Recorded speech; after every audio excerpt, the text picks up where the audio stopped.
भगवान के नाम को बोलेंगे। पहले मैं बोलूंगा, उसके बाद आप। जय गुरुदेव,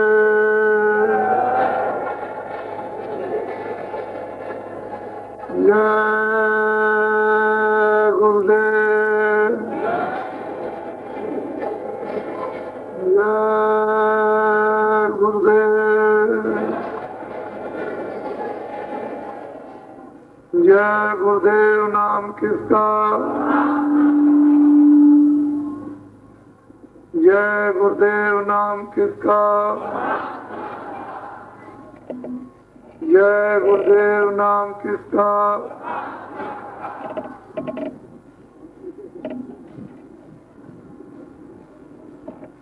नर नारियों, बच्चे और बच्चियों,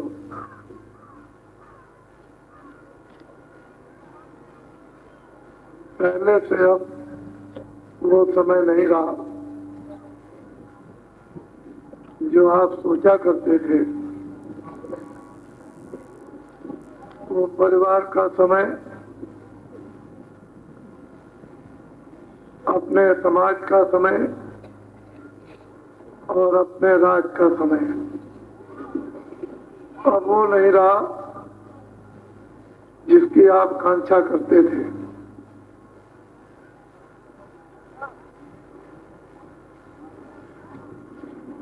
सारे देश में मानो इस समय पर बड़ा ही दुखित हो गया, पीड़ित हो गया और अशांत है। परिवार में रह के उसे कुछ मिल नहीं रहा, असंतोष है। समाज में रह के समाज के लोगों से कुछ नहीं मिलता, वहां भी बेचैनी। राज्य के लोगों से नहीं कुछ मिल रहा, वहां भी बेचैनी। धर्म स्थानों पर जाने पर भी आपको ठोकर खानी पड़ रही। ऐसा मालूम होता है कि हम सभी स्थानों से कुत्ते की तरह से धुतकार दिए गए और हमको कोई भी इस समय अपनाने वाला नहीं है कि हमको अपना ले, अपना बना ले, हमारा सुधार कर दे, हमारी बीमारी दूर करे, हमारे झगड़े दूर करे, हमें चोरी बेईमानी होती है उसको दूर करें, छल कपट झूठ बोला जाता है वो दूर करें। ये सब चीजें हम सब मानव के लिए कोड़ से भी कोड़। जब मनुष्यों में ये सब चीजें प्रवेश हो जाएंगी तो आपका जीवन मानव जीवन नहीं, फिर तो नरक बन जाएगा, अज्ञानी हो जाओगे। इसलिए ये धरती, ये भूमि ऋषियों मुनियों साधु संतों महात्माओं की ऐसे वक्त में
की पूजा, कभी अग्नि की पूजा, कभी पृथ्वी की पूजा, तो कभी आप आकाश की पूजा। ये पूजा आप करते हो, अनजान में करते हो। अगर जान के किया जाए कि ये देव कहाँ हैं और इन देवताओं की पूजा कर उनको मना लिया जाए तो क्या नहीं। लेकिन उन्होंने हमको अपनी झोली में स्वतंत्र, जैसे चाहो वैसे हो।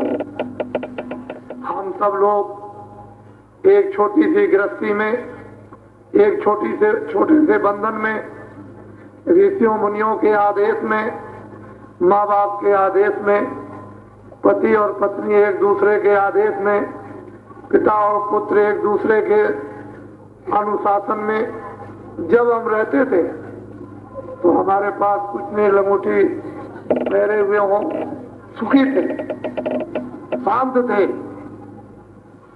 अमन था, फिक्र नहीं थी, अशांति नहीं थी। सब लोग परिवार में एक गौरव, अपने बाल बच्चों को देखकर, बाल बच्चे अपने माँ बाप को देखकर एक गौरव था। हम अच्छे परिवार में, अच्छे माता पिता के साथ, माता पिता समझते थे कि हमारे बच्चे बहुत अच्छे हैं, हमारा परिवार भाइयों का बहुत अच्छा है, पड़ोसी भी बहुत अच्छे हैं, वक्त जरूरत पर हमारे हर वक्त काम आते हैं और हम उनके काम आते हैं। उस समय पर सभी लोग महात्माओं की उचित शिक्षा, जो सबके लिए हितकर लौकिक थी और जो आत्मिक शिक्षा पारलौकिक थी, उसको महात्मा देते थे। सब लोग अपनी चीजें, अपना घर, अपना सामान हर आदमी समझता था। क्यों चोरी करेगा, क्यों धोखा देगा, क्यों बेईमानी करेगा, सब चीजें अपनी हैं, हमारे जरूरत पर काम आएंगी। हम पड़ोस से हर चीजें ले आकर काम में लेते थे। आज वो सब चीजें, आज वो सब मर्यादाएं, आज वो सब इच्छाएं सब की सब समाप्त हो गई। इतने बड़े जन समुदाय में, इतने बड़े बड़े शहरों में, इतने बड़े बड़े गांवों में आदमी रहता अपने को अकेला समझता है। बम्बई, कलकत्ता, दिल्ली जाइए, ऊपर मंजिलों पर आदमी रहते हैं, नीचे पहुंचा जाए कोई आदमी है, कह लेगा हमको नहीं मालूम।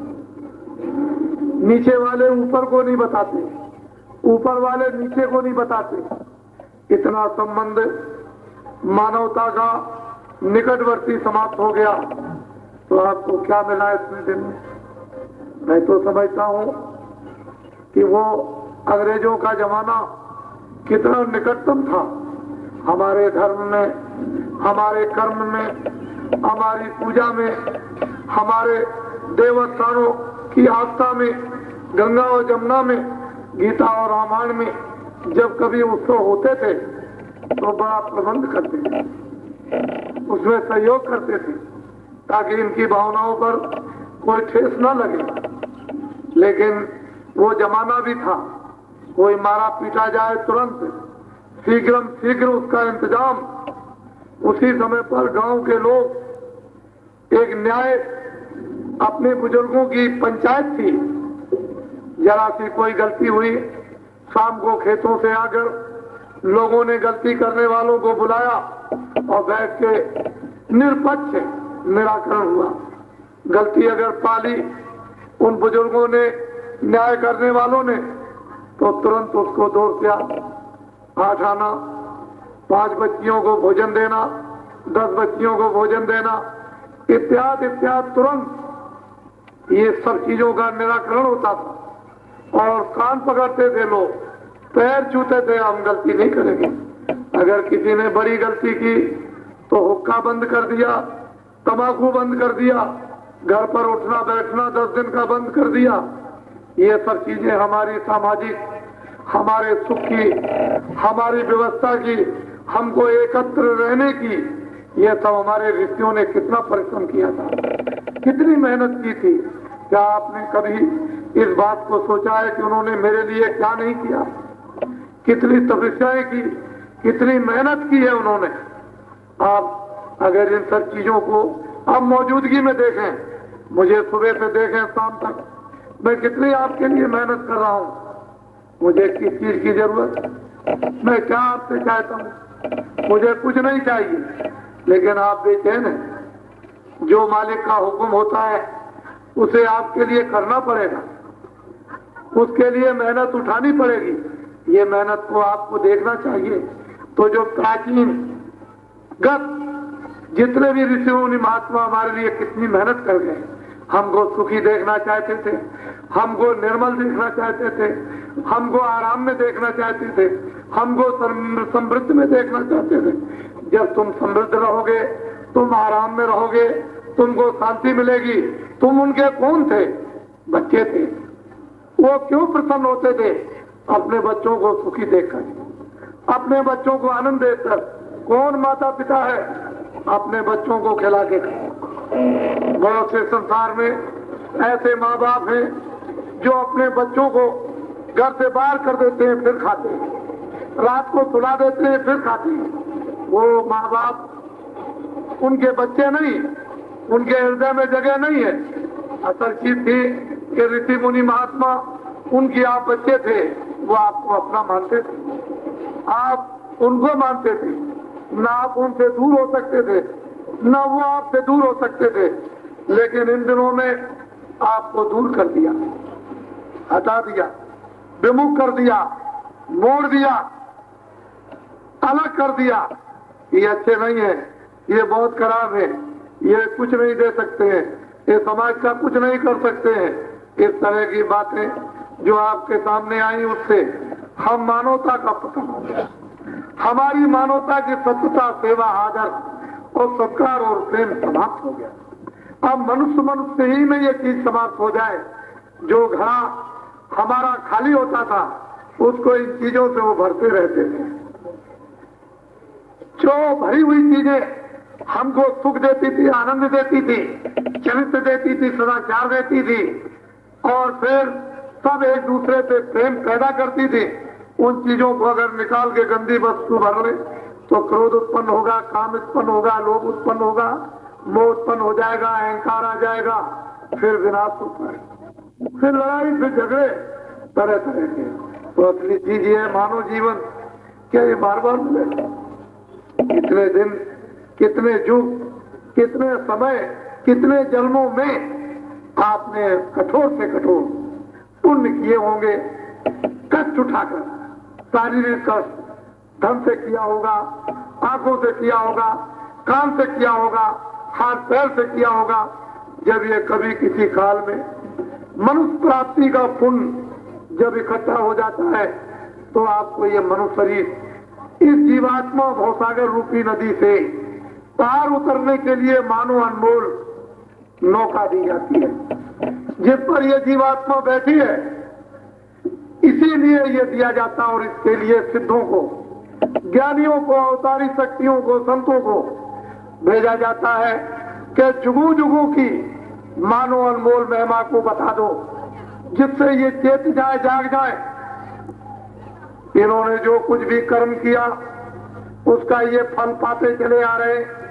आजादी का मतलब मृतलोक में यही था कि अच्छे बुरे कर्मों की उसने नियम विधान बनाकर आपको अधिकार दे दिया कि अच्छा करो, बुरा करो। उसकी तरफ से कुछ मना नहीं। आपने अच्छा भी किया, बुरा भी किया, फिर लूले बने, लगड़े बने, अंधे बने, फिर बहरे बन गए, बीमार बन गए, रोगी बन गए, फिर गरीब बन गए, कंगाल बन गए। नाना प्रकार के शारीरिक अथवा शरीर से संबंध न रखने वाला मानसिक और आत्मिक कष्ट मिला। ये मनुष्य शरीर जिसके लिए कहा इसको स्वच्छ, निर्मल, पवित्र रखना चाहिए था, उसको आपने गंदा कर दिया। मन भी गंदा, बुद्धि भी गंदी, चित्त भी गंदा, अंतःकरण भी गंदा। तो जब बुद्धि गंदी हो जाएगी तो क्या उसमें विवेक और ज्ञान भौतिक रहेगा? आध्यात्मिक ज्ञान का तो इसे पता ही नहीं। जब भौतिकी ज्ञान इसको मालूम नहीं, भौतिकी व्यवस्था इसकी परिवार की खंड बंद हो गई, खलैर हो गई, तो ये अपने उस आत्मा और धर्म को क्या जाने। तो ये मानव जीवन कितना बड़ा अनमोल था, मिला था। पैसे से नहीं मिलता। कोई आदमी सोचे मैं सारे संसार के हीरे ला करके और फिर प्रार्थना करूंगा ये मानव शरीर को फिर दे दो, नहीं मिलेगा, ये नहीं मिलता। जो गया वक्त हाथ आता नहीं, ये मनुष्य शरीर थोड़े दिन के लिए मिला है, किराए पर उसने दिया। जिसने किराए पर दिया उसने महात्माओं से कहलाया, किताबों में लिखवाया कि मैंने जिस तरह का स्वच्छ और पवित्र ये पंचभौतिक मकान और इसमें जो औजार मन बुद्धि और चित्त ये सब दिए हैं, इनको शुद्ध और साफ दिए, मैंने गंदा नहीं दिया। लो अब मैं तुमको अधिकार देता हूं, तुम जिस तरह का इंद्रियों का सुख और आराम जो क्षणिक चाहते हो अच्छे बुरे द्वारा, वो अच्छा और बुरा कर्म करके और अपनी इंद्रियों को सुख दो चाहे दुख दो। ये सब जिम्मेदारी सुख और दुख की आप पर है। जब इतना बड़ा अधिकार आपको दे दिया तो फिर आप जब वो आएगा इस किराए के मकान में आपको बंद किया, समय उसका पूरा होगा। एक निश्चित समय एक निर्धारित श्वासों की पूंजी आपको दे दी। पूंजी खत्म होते ही उस मकान मालिक के सिपाही तुरंत एक कागज लेकर पहुंच जाएंगे, आवाज देते हुए, जिसका समय पूरा होगा उसके नाम की आवाज देते हुए और शीघ्र खड़े होंगे। ऐसे चोर की भयंकर आवाज उनकी होती है कि उसकी आवाज को सुनते ही आदमी थरथर कांपता है और शकल देखते ही आंखें अंधी, कान बहरे और बुद्धि पागल, न सुन सकता है न बोल सकता। वो कहेंगे मालिक का हुक्म हो गया, अब तुम मकान खाली कर दो। बोलो, इतना बड़ा परिवार बसाया, इतने बड़े धनी मानी बने, मोह ममता में कितने प्रगाढ़ थक गए, कैसे अपने आप छोड़ दोगे? तो यहाँ पर वो पैर रखते हैं, यहाँ इतनी जोर से दबाते हैं कि तुम्हारी ये सब हड्डियां जितनी भी चट चट करती हैं। इतनी असहनीय अर्वचनीय पीड़ा, जन्मत मरण दुखे दुख होई, ये मरने की इतनी पीड़ा और शीघ्र देर नहीं लगती। मन को, बुद्धि को, चित्त को, प्राणों को और जीवात्मा को इस मनुष्य रूपी अनमोल किराए के मकान से निकालता है एकदम बाहर।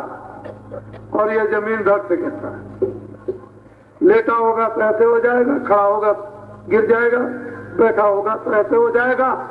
बात घर वाले जो देखेंगे उसी वक्त गिरना, मुंह घुमा लेंगे, दौड़ के जाएंगे, कपड़ा आंख बंद करके उड़ाएंगे, देखा नहीं जाएगा। और बस तालाब के किनारे, जंगल में, नदी के किनारे मुसलमान गड्ढा खोद के गाड़ देंगे, हिंदू लकड़ियों पर रखेंगे। ये करके इन सब चीजों को, छाया को इकट्ठा करते हैं। निर्जीव, ये इसमें जीव नहीं, चलती फिरती नहीं है। सोना चांदी चलता फिरता नहीं, मकान जमीन चलती फिरती नहीं, ये तो जितने जीवात्मा होती है वही चलती फिरती। तो आप उसको इकट्ठा करते हो, कर लो, लेकिन विवेक तो रखो कि हमको इसे छोड़ना है, इतना तो रखो। तुम 1 लाख जमा करो, 1 करोड़ जमा करो, तुम 100 मकान बना लो, लेकिन ज्ञान तो आपको यह होना चाहिए कि इसको छोड़ना। जब इसको छोड़ना है तो इसी ने तो इसको बनाया, जब ये छूट जाएगा तो इतना तो करना चाहिए, ज्ञान रखना चाहिए। खाना भी खाओ, कपड़े भी पहनो, फल भी खाओ, बच्चों की सेवा करो, आए गए का सत्कार करो। लेकिन बच्चों को ऐसा समझो कि 20 बरस के ये मेहमान हैं, ये और ये आए हुए रिश्तेदार 2 घंटे और 2 दिन के, जैसे प्रेम के साथ में 2 घंटे और 2 दिन मेहमान की आप सेवा करते हो, उसी तरह से वही समझकर कि 2 दिन के बाद मेहमान चला जाएगा, आप 20 बरस बच्चों की सेवा करो। तो ये क्यों समझते हो कि बच्चे जाएंगे नहीं या हम नहीं जाएंगे? ये सब चीजें ज्ञान की थी, ये भौतिक बुद्धि बोध की थी। जब बुद्धि बोध भौतिक इस छाया का पूरा ज्ञान हो जाता है तो आप उसको अच्छी तरह से क्षणिक उपयोग में आराम, क्षणिक आनंद, क्षणिक सुख, क्षणिक खुशहाली, आप उससे महसूस करते हो, अनुभव करते हो। अस्थाई तो इसमें कोई चीज है नहीं। अस्थाई तो भगवान का भजन, जब जीवात्मा जड़ता से अलग, पंचभौतिक शरीर से अलग, लिंग शरीर से अलग, सूक्ष्म शरीर से जब अलग हो जाए तो अपने निर्मल देश में जब वो निर्विकार हो जाए, किसी पर्दे में न रहे, तो बड़े बड़े लोग और बड़े बड़े देश, बड़े बड़े ब्रह्मांड, वहां आनंद बरसता है। इस मृत्यु लोक में, इससे मृत्यु शरीर में, पंचभौतिक शरीर में फल, सब्जी, दूध, घी, पानी, कपड़े, ये सब आप जब नहीं लेंगे तो शरीर खत्म। लेकिन ये वो शरीर रक्षा का देवलोक में नहीं, वहां देवलोक में भोजन अलग है। यहाँ का भोजन यह है, वहां का अलग। वहां रहने वाले इसको फल फूल अनाज नहीं खा सकते। वहां कपड़े नहीं है, दफ्तर नहीं है, काम नहीं है, बच्चे पैदा नहीं होते, हिंदू नहीं, मुसलमान नहीं, कोई झगड़ा नहीं, झंझट नहीं, झूठ नहीं, छल नहीं, कपट नहीं, वहां सोना नहीं, चांदी नहीं, इस तरह का ये नहीं। वहां तो भोजन अलग। अब वो तो आप वो परम अलौकिक हमारी जो सिरमौर मानो में विद्या थी, संपूर्ण आनंद देने वाली, उसका तो परित्याग कर दिया, उसको तो आपने छोड़ दिया। अब आप मेरी बातों को ध्यान से सुने। ये कलयुग प्रचंड रूप धारण करने जा रहा। अभी तो उसने प्रचंडता धारण नहीं की, लेकिन अब प्रचंड स्थिति की तरफ में जा रहा। उसने देखा कि ये पूजा करते हैं, पाठ करते हैं, सत्य बोलते हैं, दया करते हैं, आदर करते हैं, सत्कार करते हैं, सेवा करते हैं, प्यार करते हैं। उसने देखा कि हमारा तो कोई आधिपत्य अधिकार होगा नहीं। जब ये महात्माओं के आदेश में रामायण गीता को समझते रहेंगे तो हमारा उसमें क्या, कुछ नहीं होगा। वो तो ये दांव देख ही रहा था कि रामायण छूट जाए, पूजा छूट जाए, सत्य छूट जाए, महात्मा छूट जाए, योगी छूट जाए, या आपसे चरित्र छूट जाए, सदाचार छूट जाए, शाकाहारी खान पान आपका छूट जाए।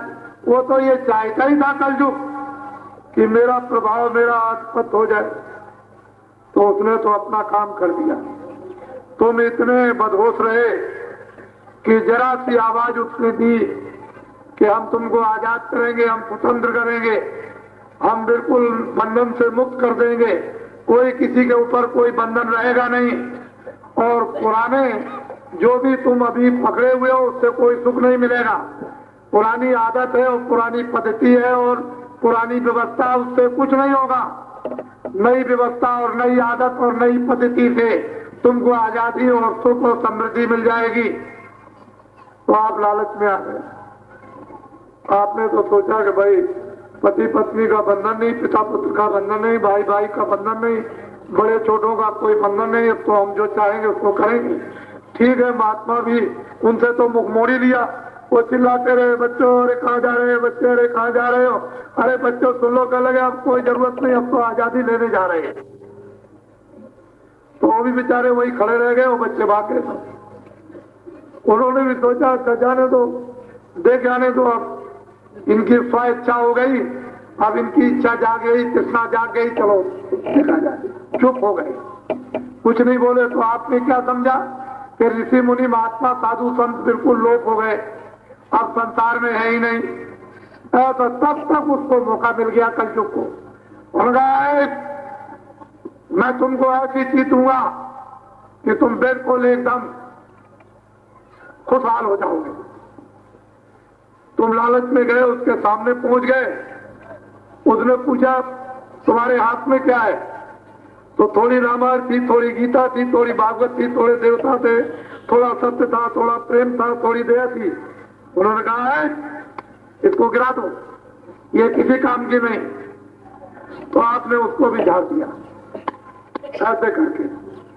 तब उसने कहा गया से हाथ करो दोनों। फिर उसने अपनी गठरी पिटारी खोली, उसने कहा देखो तुम सावधान हो जाओ, देखो मैं अब क्या देता हूं खजाने में से। तो पहला उसने झूठ दिया, ये लो झूठ, ये झूठ लो। घर में जाकर पति पत्नी में, बच्चों में, भाई बंद में, मंदिर में गीता पढ़ के, रामायण पढ़ के, भागवत पढ़ के, गंगा स्नान करके जितना चाहो उतना झूठ बोलना। दूसरा उसने बांट दिया धोखा, ये लो जिसको चाहो उसको धोखा देना, घर का हो, बाहर का हो, बच्चा हो, स्त्री हो, पति हो, कोई हो, सबको धोखा देना। तीसरे उसने कहा है ये लो बेईमानी, चौड़े बाजार में चाहे जिसकी बेईमानी करो, कोई शर्म की जरूरत क्या कुछ नहीं है। गीता, रामायण, भागवत, मंदिर, देवताओं से कुछ नहीं, डरने डरने कोई काम नहीं, बेईमानी कर लो। फिर उसने कहा ये लो चोरी, ये लो डकैती। अंत में उसने एकदम से कह दिया लो ये शराबोर हो जाओ उसमें। बस आपने ये सब चीजें कलयुग की ले ली, सारा मुल्क शराबोर, परिवार सारा नष्ट, समाज सारा नष्ट, देश सारा नष्ट, घर सारा नष्ट, धर्म सारा नष्ट, सत्य सारा नष्ट, न्याय सारा नष्ट, आदर सत्कार सब नष्ट, सेवाएं सब नष्ट, बड़े छोटे बुजुर्गों की।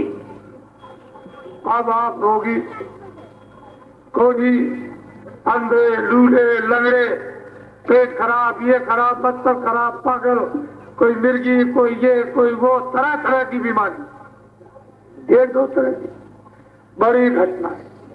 हम तो सुनते सुनते कानों से वो कहा है बहुत ने कि मैं जब निकला संसार के दुखों को जानने के लिए तो इतने दुख मिले कि मेरे कान सुनते सुनते बहरे हो गए। इतना दुख, इतना कष्ट। अरे नौजवानों, मैं तुम्हारे लिए कुछ कहूंगा। ऐसे साहूकारों, मैं तुम्हारे लिए भी कुछ कहूंगा। आए छोटे बड़े कर्मचारी अधिकारियों, मैं आपके लिए भी कुछ कहूंगा। आए देश के जिम्मेदार मेहनत करने वाले किसानों, मैं भी कुछ कहूंगा तुम्हारे लिए भी। कान खोलकर आंखें हमारी तरफ लगाकर हमारी ये सब चीज को, जो आज वास्तव में बड़ी हमको भी तकलीफ है, हमको भी पीड़ा है। हम उस जमाने के आदमी हैं जब आंदोलन हिंदुस्तान में आजादी का चला नहीं था। जब आंदोलन चला तो 30 साल तक आंदोलन चलता रहा। हमारे सामने चांदी के 1 रुपए, 12 पसेरी गुड़, 12 पसेरी चावल, 12 पसेरी चना हमारे सामने बिकता था 60 किलो, 1 रुपए का 60 किलो। और 12 रुपए शुद्ध सोना मेरे होश में बहुत दिनों तक बिकता रहा। ऐसी चोरियां डकैतियां मेरे सामने नहीं, ऐसे अन्याय मेरे सामने नहीं, इस तरह की झूठी गवाहियां, झूठे मुकदमे कचहरियों में नहीं, ऐसी बीमारियां नहीं, ऐसे अस्पताल नहीं, ये डॉक्टर और ऐसी दवाखाना नहीं, ये नहीं था। स्कूल थे जिले में, हाई स्कूल बड़े बड़े कस्बे में, जिसको आप प्राइमरी मिडिल स्कूल कहते हो, वो थे। लेकिन अध्यापकों की मिडिल स्कूल की पढ़ाई उस समय पर बीए के बराबर ये थी। मैंने ये सब कुछ देखा था। ठीक था, 30 साल देश को आजाद करना था, आंदोलन था, हड़ताल थी, दुकानें बंद थी, देशबंदी का नारा था। ठीक है, हमने अंग्रेजों को 30 साल सबने एक सूत्र में बंद करके मेहनत करके निकाल दिया। लेकिन अब तो काम खत्म हो गया। क्यों भाई, अब तो देश अपना था। आप तो कहते हो राष्ट्र मेरा है, आप कहते हो ये प्रजातंत्र मेरा है, ये मानवता मेरी है, आप कहते हो राष्ट्र की वस्तुएं मेरी है, ये आप वस्तुएं जनता की हैं। फिर आंदोलन क्यों, हड़ताल क्यों, तोड़फोड़ क्यों? क्यों आपने स्कूल जलाए? क्यों आपने बहुत बच्चों को मारा? क्यों आपने अधिकारी कर्मचारियों को मारा? क्यों आपने किसानों को मारा? क्यों आपने दुकानदारों की दुकानें जलाई? क्यों कारखानों को आपने जला दिया? ये नुकसान आपने किसका किया? अपना किया, अपने राष्ट्र का किया। ये जन समुदाय का आपने नुकसान किया। और आपको अभी तक ये विचार नहीं आया कि मेरा राष्ट्र है, ये जन समुदाय मेरा है, नुकसान किसका होगा। ये इतने बड़े बड़े नुकसान जो आपने कर डाले, और इतने दिनों से जहां 1 रुपए का 12 पसेरी 60 किलो जहां चावल मिलता था, इतनी महंगाई आपने कर दी, यानी इतने टैक्स लगा दिए। ये सारे के सारे टैक्स और आंदोलन तोड़फोड़ का नुकसान ये देश के ये 80% जो मेहनत का काम किसान करते हैं, इनको देना पड़ा, इनको सारा का सारा देना पड़ा। यही रोते चिल्लाते हैं। हम अंग्रेजों के जमाने में खुल्लम खुल्ला लोग से कहते थे कि अंग्रेज तो चले जाएंगे, आप घबराओ मत, राजा भी चले जाएंगे, जिम्मेदार भी चले जाएंगे, जागीरदार भी चले जाएंगे। और किसानों से ये कहा था कि जो तुम्हारे घर के सामने मकान जमीन है, ये सब जमीनें तुम्हारे यहां से निकल जाएंगी, बदल जाएंगी, परिवर्तित हो जाएंगी। उस समय पर आदमी विश्वास नहीं करता था, कहता था मेरी पुश्तैनी जमीन जो घर के सामने जिस पर मेरा कब्जा है, ये कैसे जमीन चली जाएगी। लेकिन राज चला गया, जागीर जिम्मेदारी चली गई, और किसानों की सामने की जमीनें चली गई, और बाबा जी बराबर इनको होश में लाते रहे, लेकिन इन्होंने ख्याल नहीं किया। आए देश के लोगों, अगर इसी तरह से ये काम आंदोलन का, हड़ताल का, तोड़फोड़ का, और दफ्तर जलाने का, बस जलाने का, रेल और पुल तोड़ने का, बच्चों के मारने का, किसानों के मारने का, व्यापारी के मारने का, यही काम अगर करते रहे तो ये सीमा कहां तक जाएगी। इसका कोई अंत आपने किया है? कोई इसकी सीमा कोई आपने लगाई है कि यहां पर बांध दिया जाएगा, इसके आगे नहीं? ऐसा भारत के प्रधानमंत्री ने दिसंबर के अंत में बॉम्बे शताब्दी समारोह में, जहां बड़ी मार हुई, लोग अभी भी अस्पताल में पड़े हैं, भारत के जिम्मेदार प्रधानमंत्री ने यह कहा कि हमारा सारा प्रशासन, यानी हमारी जो सरकार है, ये सब भ्रष्ट है। हमारे अधिकारी कर्मचारी भ्रष्ट, हमारे सेठ साहूकार भ्रष्ट, हमारे इनकम टैक्स और सेल टैक्स के ये सब भ्रष्ट, और जितना ही हमारे नेता जितना ही भ्रष्टाचार का काम करे, उतना ही नेतृत्व की निशानी है। ये बॉम्बे में स्पष्ट उन्होंने अपने शब्दों में कहा। मैं तो नहीं कहता हूं कि आप भ्रष्ट हो, मैंने किसी अधिकारी, किसी कर्मचारी के लिए सोचा भी नहीं कि ये भ्रष्ट है, न मैंने सेठ साहूकारों के लिए सोचा कि ये भ्रष्ट है। मैं वास्तव में एक निराकरण आपको सुझाव, एक नई व्यवस्था की पद्धति, अगर वास्तव में किसानों को इतने बड़े नुकसान से बचाना चाहते हैं, जो इतना बड़ा समुदाय किसानों का देश में हो गया। क्यों आप चिल्लाते हो? 70 करोड़ की आबादी है। चुनाव आयोग की घोषणा 42.5 करोड़ की वोटर लिस्ट, जिसका मताधिकार अभी पिछले दिनों में आपने उपयोग कर लिया। 42.5 करोड़ तो वोटर लिस्ट का मताधिकार, आप 10 बच्चों को छोड़िए, 9 को छोड़ दीजिए, 8 को छोड़ दीजिए, 7 को छोड़ दीजिए, 6 को छोड़ दीजिए, 5 को छोड़ दीजिए, और 2 और 3 को छोड़ दीजिए। आप न नीचे के रखिए और न ऊपर के रखिए। एक परिवार में 4 बच्चे, 4 बच्चे, उनकी गिनती है 1 अरब 60 करोड़।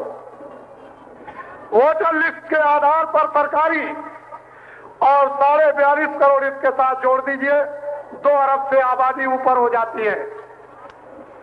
अपने मस्कट को खोलो, 70 करोड़ का बजट बनेगा, 2 अरब की आबादी होगी, कैसे व्यवस्था होगी?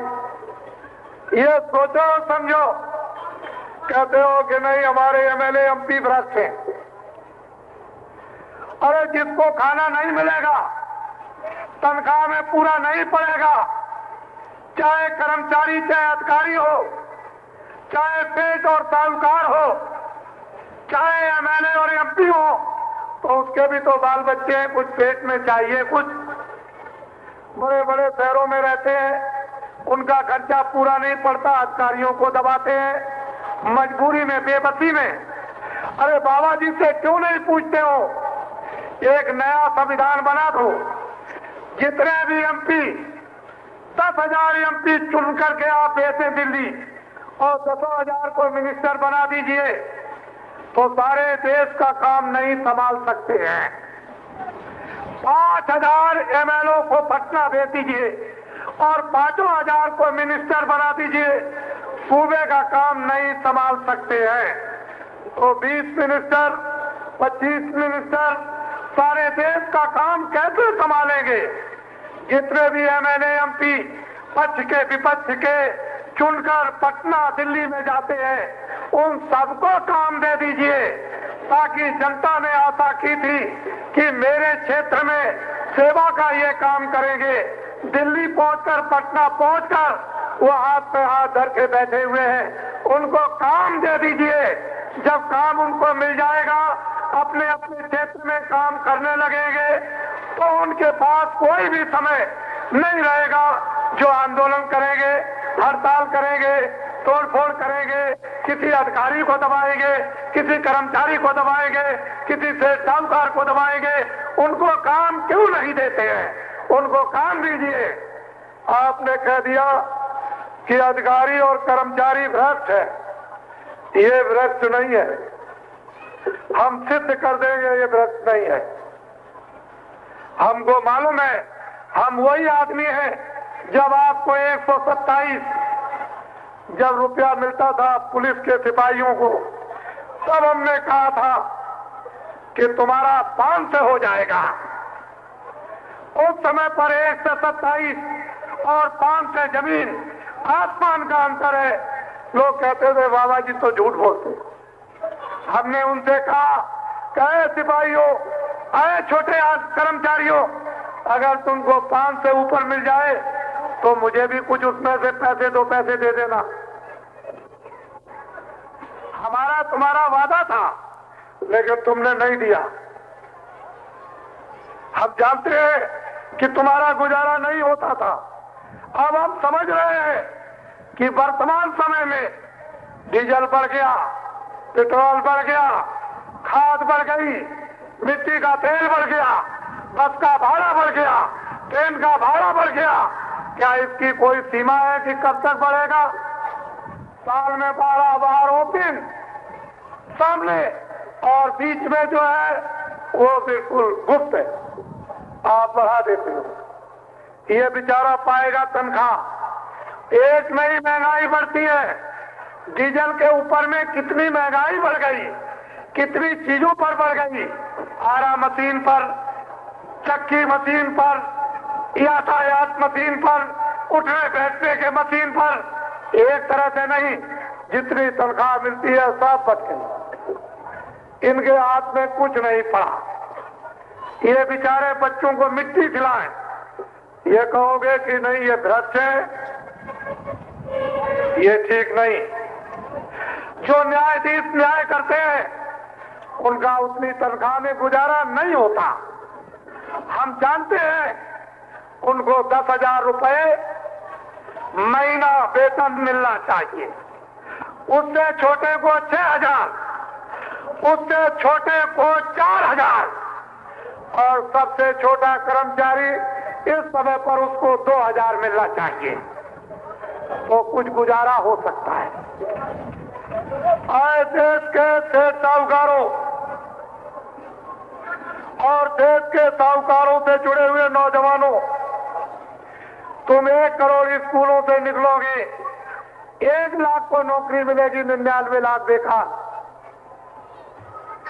2 अरब की आबादी और तुम्हारी बड़ी भारी संख्या यानी 99 लाख की इतनी बड़ी शक्ति का भारत में नुकसान हो रहा हो और सारे के सारे लोग आंदोलन तोड़-फोड़ हड़तालों में लगे हुए हो, ये सारा राष्ट्र दलदल बन करके ये डूब जाएगा। ये जलजला आ जाएगा। इस पर विचार करो।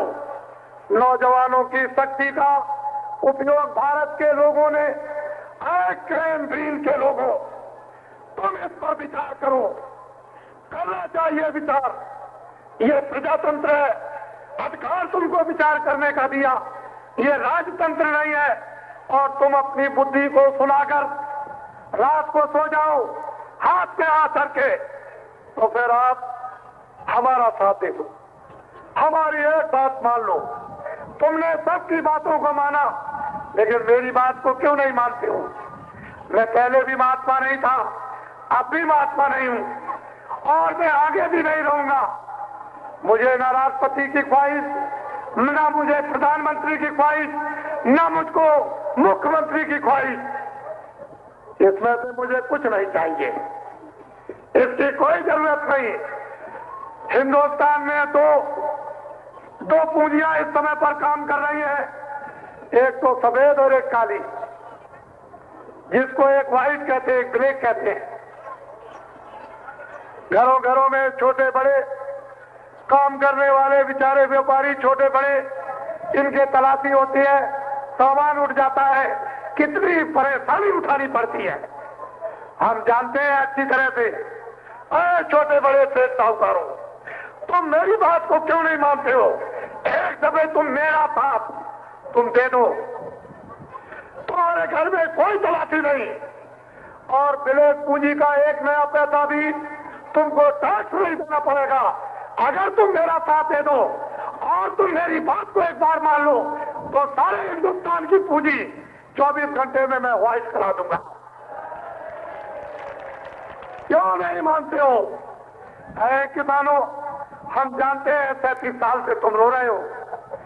बिजली का तुम्हारे ऊपर में कर्जा, नाली का तुम पर कर्जा, ट्रैक्टर का तुम पर कर्जा, खाद का तुम पर कर्जा, इनका तुम पर कर्जा, भैंसों का तुम पर कर्जा, दवाइयों का तुम पर कर्जा। 35 साल किसान बेचारा रो रो करके कभी बंद होता है, कभी घर छोड़ के चला जाता है, खेती का काम जो वक्त का होता है वो भी छूट जाता है। बड़ी परेशानी में हिंदुस्तान के किसान। अरे हिंदुस्तान के किसानों, जो तुम 12 महीने मिट्टी में काम करते हो, तुम बाबा जी का साथ दे दो और बाबा जी की एक बार बात मान लो, तो 36 साल का जितने भी किसानों के ऊपर सारे देश में कर्जा है, वो सबका सब माफ करा दिया जाएगा। क्यों नहीं मानते हो? अब तो आपके सामने एक आ गया कराने वाला, जो वचन देगा हम आपके बीच में रहेंगे, जैसे आज वैसे जब भी। और हम ये पूछेंगे कि हमने जो वचन दिया, बोलिए पूरा किया कि नहीं? जब तुम कहोगे करोड़ों की तादाद में एक पर में कि आपने जो कहा था कर दिया, एक नए सिरे से निर्माण क्या नहीं हो सकता? मैं बताऊं क्यों भेद की बात? मेरे पास तो सब व्यवस्था है। ये कर्मचारी अधिकारी ये भ्रष्ट नहीं है, सेठ साहूकार ये भ्रष्ट नहीं है, भ्रष्ट तो व्यवस्था है। वो व्यवस्था जो है भ्रष्ट है, ये नहीं भ्रष्ट, इनमें कोई भ्रष्ट नहीं। अरे नौजवानों, जब हिंदुस्तान की पूंजी काली सबकी सब व्हाइट कर दी जाएगी, तो हमारा नौजवान जो 2 अरब की आबादी के बीच में है, वो एक भी नौजवान बेकार नहीं बैठ सकता। लेकिन आप लोगों ने पूछा, बड़े बड़े लोग बैठे हुए हैं हमारे गुप्तचर विभाग के, जो कर्मचारी अधिकारी हमारी रिपोर्ट को जरूर भेजें। हम उनसे प्रार्थना करते हैं, दिल्ली वाले, लखनऊ वाले, पटना वाले, कि जो आपने तेल बढ़ा दिया, जो आपने डीजल बढ़ा दिया, जो आपने खाद पर दाम बढ़ा दिया, इन सबको वापस ले लीजिए। और अब की बार जो भी बजट आए उसमें कोई टैक्स मत लगाइए। आप कहेंगे योजना नहीं चलेगी, कहते योजना नहीं चलेगी। त्यागियों की जरूरत है, तपस्वियों की जरूरत है, सच्चे आदमियों की जरूरत है, ईमानदारों की जरूरत है। कैसे नहीं चलेगी? वो क्या ये प्रजा बच्चे नहीं है? अपने बच्चों पर कपड़ा छीन ले, अपने बच्चों का भोजन छीन ले, फिर आपके बच्चे क्या रहेंगे? ये सारी प्रजा आपकी है, आपके बच्चे अगर इन पर टैक्स लगाते जाएंगे, ये बेचारे मर जाएंगे, इनका कोई सुनने वाला नहीं। लेकिन तुम चिंता मत करो, ये सड़कों के ऊपर जो 4 फरवरी से मैं मथुरा से चला और 125, 140, 109 जो मैंने हर रोज किलोमीटर का जो सड़कों पर सफर किया है, कितने कितने लाख आदमी सड़कों के ऊपर कतार बना दी जाए तो एक कतार में खड़े हो जाए, इतनी जन समुदाय, जितने ही पुरुष उतने ही बच्चे उतने ही नारियां सड़कों के ऊपर में मैं सुबह से चलता हूं पागल बनकर और बड़ी मुश्किल से मुकाम को जहां पड़ाव पड़ता हूं वहां पहुंच पाता हूं। क्या आपने वो नहीं देखा? सिर्फ ये जनता सहारा चाहती है, ये जनता अब कुछ चाह रही है, इसका धीरज टूट गया। ये जनता भगवान का रूप है। जब कभी वो परमपिता परमात्मा, जब ये आत्माएं निसाय होकर जब तड़पती है तो भगवान जो सर्वव्यापी सर्वसमर्थ है वो किसी न किसी शक्ति को भेजता है। इसलिए आप धीरज रखो। जितनी बात कहे, एक आवाज के ऊपर 1 करोड़ लोगों को टाट पहरा दिया। तुमने क्या कभी सुना था कि विश्वामित्र वशिष्ठ ने जब इतना बड़ा इतिहास बनवाना था तो भगवान राम को जटाजूट, जटाते सिर के बाल मत बनाना, और जूट था बोरा, फट्टी था, इसको पहराकर जंगल में भेज दिया और कहा तपस्या करो। वहां उन्होंने तपस्या की, रिद्धि सिद्धि शक्ति प्राप्त कर ली। फिर आदेश दे दिया काम करो इतिहास बनेगा। काम करा के इतिहास बन गया। कृष्ण भगवान ने बलकर वस्त्र पहरा, वो टाट था, बोरा था। मोहम्मद साहब ने टाट पहरा। ईसा मसीह के पिताजी टाट पहनते थे। जब वो पैदा हुए तो उनको टाटी में उनको ढका गया था। क्या आप टाट क्या साधारण समझते हैं? आज के भौतिक युग में करोड़ आदमी एक आवाज, एक दिन की आवाज पर ये टाट पहनने ये साधारण बात नहीं है। गांधी महात्मा ने बड़ा प्रचार किया था कि चरखा चले और मोटा सूत काटकर अपने हाथ से तुम कपड़े पहनो, अपना देश तब जाकर के ठीक बनेगा। वो भी आप न कर सके, उसमें भी बहुत कुछ रह गया, कुछ ना हो सका। जिस शराब के लिए कहा था एक ही बच्चा हमारा देश में शराब नहीं पिएगा, आज सारे के सारे लोग शराब पीने लगे। आपको शाकाहारी बनना है, सभी अनाज खाओ, जितनी सब्जियां 1000 बार खाओ, जितने फल है 100 बार खाओ, और दूध को 100 गिलास पियो, और किलो आप घी खा जाओ, और अच्छे से अच्छे कपड़े पहनो, और अच्छे से अच्छे मकानों में रहो, लेकिन शराब छोड़ दो। जो मुल्क को, जो परिवार को, जो समाज को नष्ट कर देगा, खत्म कर देगा, उसको आप लोग छोड़ दीजिए। ये मेरी अपील और प्रार्थना है। इसलिए आगे टैक्स मत लगाओ, जो लग गया है वो क्या जरूरत है आगे कोई नई योजना स्थापित करने की? जो तमाम कारखाने पड़े हुए हैं उन्हीं को चालू कर दिया जाए। बेकार व्यवस्था का व्यवस्थित एक स्थित व्यवस्था अगर लाकर स्वच्छ रख दी जाए तो सारा मानव उसी में लिपट जाएगा और सारा मानव खुशहाल हो जाएगा। लेकिन भ्रष्ट व्यवस्था में जितने भी लोग आएंगे सबके सब भ्रष्ट कहलाएंगे।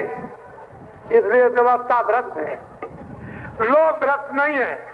हम जानते हैं अच्छी तरह से।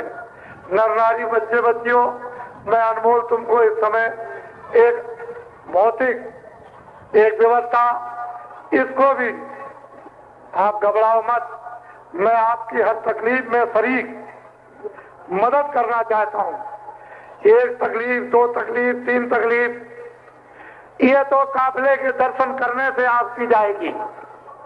और मेरे हाथ में क्या है ये तो वो जानता है, ये आपको मालूम नहीं। और वो ये क्या कराएगा ये भी उसको मालूम। मैं आपकी हर तकलीफों में, हर मुसीबतों में शामिल, और ये मैं चाहता हूं कि मनुष्य तकलीफों से उपराम हो जाए, कष्टों से, व्याधियों से, झगड़ों से, परेशानियों से, उलझनों से ऊपर आ जाए और मनुष्य मनुष्य की जगह खड़ा हो जाए। देवियों का सम्मान, बच्चों से प्यार, बुजुर्गों का सम्मान, लोग एक दूसरे की सेवा करें। हमारे देश का ऐसा ही एक अविचल इतिहास रहा जो परिवर्तन नहीं बता सकता, उसकी एक अलग भूमिका और एक अलग महिमा है। तो मैं एक अनमोल चीज आपको देना चाहता हूं, ये पैसे से नहीं मिलेगी। एक लौकिक धन, एक पारलौकिक, एक लोक व्यवस्था, एक आत्म व्यवस्था, एक आत्म जीवन मुक्त, जिसको स्वर्ग कहो, वैकुंठ कहो, मुक्ति कहो, मोक्ष कहो। मैं दोनों तरफ आपके सहयोग में हूं और दोनों तरफ आपकी मदद करता हूं, कर सकता हूं। तो आप सब लोग आत्मा के अनमोल धन को, अनमोल खजाना जो मनुष्य के अंदर भरा हुआ और दरवाजा आपने बंद कर लिया, तो इसमें कोई किताबों की और देवताओं महात्माओं की गलती तो है नहीं। दरवाजा आपके पास, खजाना आपके पास, आंख आपके पास, कान आपके पास, लेकिन आंख और कान आप बंद कर लो, मन को, बुद्धि को, चित्त को गंदा कर लो, फिर क्या कोई क्या करेगा? फिर तो अधिकार आपको भी, हमको भी है। तो अनमोल चीज लीजिए जो पैसे से और सोने चांदी से नहीं मिलेगी, हीरे जवाहरात से नहीं। जब उसकी कृपा होती है तो वो बारिश कर रहा, उस बारिश को हो जाने दीजिए। होशियार और चतुर जो चाहते हैं कि बचा हुआ समय हमारा काम हो जाए, कल्याण हो जाए, हम जीवन मुक्त हो जाए, मरने से और नरकों से बच जाए, वो तो बांध लेंगे, बांध के संपत्ति को रोक लेंगे। और जो नहीं समझते हैं, ना उनको लेना आता, ना उनको रखना आता। लेकिन जिसका काम वर्षा करने का, वो तो वर्षा कर देगा। वो तो जानता है कि मेरा डाला हुआ बीज कभी नाश नहीं होता है, जब वक्त और समय आएगा तो जम जाएगा। तो इसलिए मेरा नाम इस किराए के मकान का तुलसीदास। सारे हिंदुस्तान में जय गुरुदेव नाम का प्रचार करता हूँ। ये नाम उसका है, किसी आदमी का नहीं। विष्णु भगवान के 1000 नाम, परमात्मा के अनंतों नाम, आप क्यों शंका करते हो? ये उसका नाम। एक छोटा सा आश्रम मथुरा में है जो इमरजेंसी में विध्वंस कर दिया गया था। अब आप अनमोल चीज लीजिए, जो जो भगवान का नाम मैं बोलूंगा, सब लोग एक साथ एक आवाज में बोलना। ये दीक्षा है, ये मंत्र है, ये गुरु मंत्र है, ये तीनों कुछ नहीं, ये नामदान। इसके बराबर दुनिया में कोई दान नहीं। पहले वक्तों में गुरमंत्र, पहले युगों में दीक्षा, पहले युगों में लोग कहा करते थे, लेकिन कलयुग में नामदान। इसके बराबर नहीं। इसके एवज में क्या देना है? आपको अपनी गंदगी वो देना है।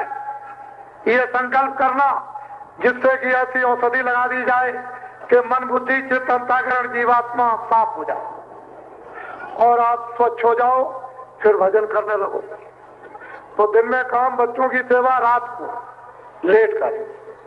अगर समय तुमको 24 घंटे में न मिले तो टट्टी में बैठ कर भगवान का भजन।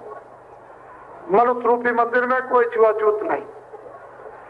जो जो बोलूंगा भगवान का नाम, सब लोग एक साथ एक आवाज में बोलेंगे।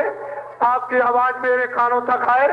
जिस शब्द का मैं उच्चारण करूं वो शुद्ध शब्द आपके मुख से निकलना चाहिए। और मैं संधू की शुद्ध उच्चारण कर रहे हो।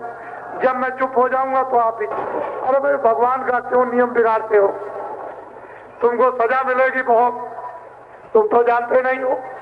कोई तुमसे पाप करा देगा और सजा तुमको भोगनी, वो तो तुम्हारे उसमें शरीक होगा नहीं कि चलो हम तुम्हारे उस सजा में और उस पीड़ा में हम भागीदार बन जाएं। कुछ नहीं। गंधारी को 101 की 56 करोड़ यशवंशियों का सर्वनाश चुटकी के बजाने पर किया था। आदमी तो पहले बहुत थे। अरे तुम भगवान का क्यों नियम बिगाड़ते हो? और तुम अधिकारी कर्मचारी परेशान कौन हो? कोई धोती उठा करके कोई प्रधानमंत्री तो देखेगा नहीं कि किसकी नस काटी, किसकी नहीं काटी। अरे दुनिया की व्यवस्था ही ऐसी है, लिखते चले जाओ, वो ठीक है। क्यों दलील काम करते हो? अरे जितने मुंह दिया वो खाने को देगा। मैं तुमको विश्वास दिलाता हूं कि अगर दुनिया भारतवर्ष की आबादी 5 अरब की हो जाए और मेरा कहना मान लो, एक भी आदमी भूखों नहीं मरेगा। तुम इतने में घबरा गए। मैं तो बराबर तुम्हारे सामने हिम्मत नहीं हारता हूं, तुम क्यों घबराते हो? इसलिए उसका एक नियम है, एक कानून है दैविक, आपने छोड़ दिया, बस ये बात है।